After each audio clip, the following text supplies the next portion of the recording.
রোজ রাতে ভাত খেতে ইচ্ছে করে না, আজকে তার জন্য খাবো ম্যাগি। চলো ম্যাগি বানাই আজকে।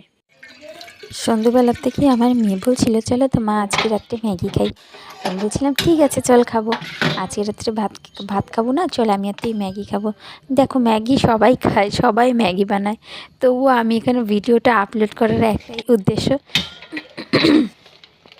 সেটা হলো আমাকে লং ভিডিও আপলোড দিতে বলছে ফেসবুক থেকে, মানে উইকলি চ্যালেঞ্জের জন্য আমার একটা লং ভিডিও এসেছে। এখন লং ভিডিও আমি কী করব, সকাল থেকে আমার এত কাজ থাকে যে তখন আমার এই লং ভিডিও করার জন্য ক্যামেরা ধরে থাকা মোবাইলে আমার পক্ষে সম্ভব না।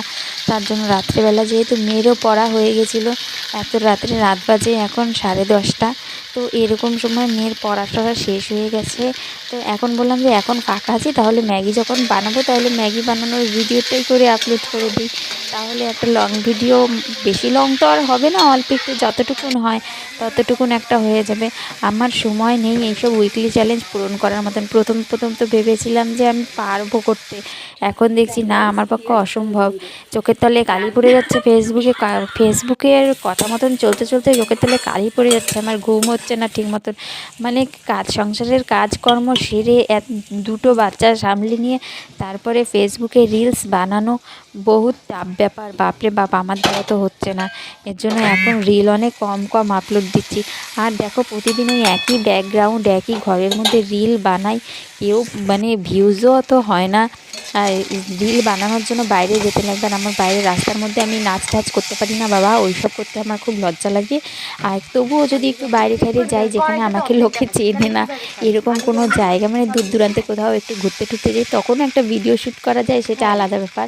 কিন্তু দেখো এরকম বাড়ির মধ্যে পাড়ার মধ্যে এরকমভাবে সবার সামনে আমি ওরকমভাবে নাচতে আমার খুব লজ্জা লাগে।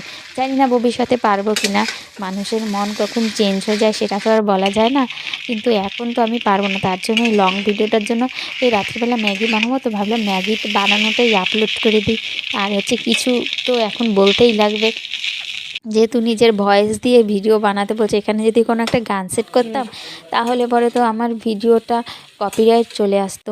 এমনিতেই কত কপিরাইট চলে এসছে আমার, মানে বেশিরভাগ ভিডিও, প্রায় 30-40টা ভিডিওতে আমার কপিরাইট চলে এসছে, সব ভিডিওগুলোকে আমার ডিলিট করতে হলো।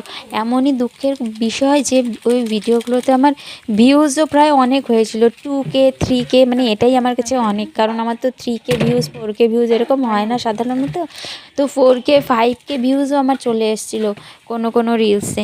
তো সেই ভিডিওগুলোতে আমার কপিরাইট চলে এসছে, আর সেগুলো আমাকে ডিলিট করতে হয়েছে। আর ওইগুলো যদি ডিলিট না করতাম তাহলে তো আমার প্রোফাইলটাই ছুট হয়ে যেত, একদম ভুস করে উড়ে যেত প্রোফাইলটা। তার জন্য আমাকে এখন এই লং ভিডিও আপলোড করতে বলছে, মানে ব্লগ টাইপের ভিডিও।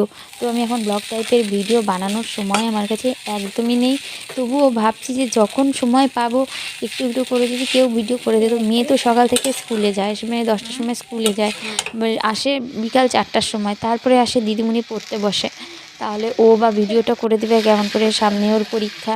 আর আমি একা একা ভিডিও বানাবো, আর রান্না করব, কাজ করব, ঘর ঝাড় দিব, ঘর মুছবো, সবই করতে লাগে, তাহলে আমি বা ভিডিওটা করব কেমন করে বলো তো? এইভাবে কি করা যায় ভিডিও? যারা ভিডিও বানায় আমি শুধু তাদের কথা ভাবি, তারা কীভাবে এরকম করে ভিডিও বানায়, এত লং ভিডিও, সারাদিন কাজ করে, যা করে বা খুঁটিনাটি সমস্ত কিছু ভিডিও বানায়, তাদের কি ক্যামেরা ধরে দেওয়ার লোক থাকে নাকি? আমি তো মানে বুঝতেই পারি না কীভাবে যে ওরা ভিডিও বানায়। তো আমার তো এই কথা বলতে বলতে দেখো আমার ম্যাগি বানানোও হয়ে গেল। ম্যাগি বানিয়ে এনেছি, আর চপস্টিক দিয়ে আমি খেতে পারি না, চপস্টিক আমার মেয়ে নিয়ে এসছে, আমার মেয়ের খুব শখ, ও চপস্টিক দিয়ে খাবে। দেখো এইসব চাইনিজরা জাপানিজরা ওরা খায়, কিন্তু আমরা হাত দিয়েই ভালো খেতে পারি, আর চামচ দিয়ে আমরা ম্যাগি খেতে পারি ভালো, তবে এই চপস্টিক দিয়ে অন্ততপক্ষে আমি তো খেতে পারি না। আমার মেয়ে বারবার বলছে মা তুমি খাও চপস্টিক দিয়ে তুমি খাও, আমি বলছি না আমি এইসব দিয়ে খেতে পারি না। তাও 2-একবার চেষ্টা করেছিলাম চপস্টিক দিয়ে খাওয়ার জন্য, কিন্তু সত্যি বললাম আমি পারি না খেতে চপস্টিক দিয়ে। বাঙালি মানুষ, একদম সাধারণ মধ্যবিত্ত ঘরের মানুষ, তো আমরা হাত দিয়ে চামচ দিয়ে এরমভাবেই খেতে পারি। দেখো আমার বড় বাবা জীবনও কেমন করে ম্যাগি খায়।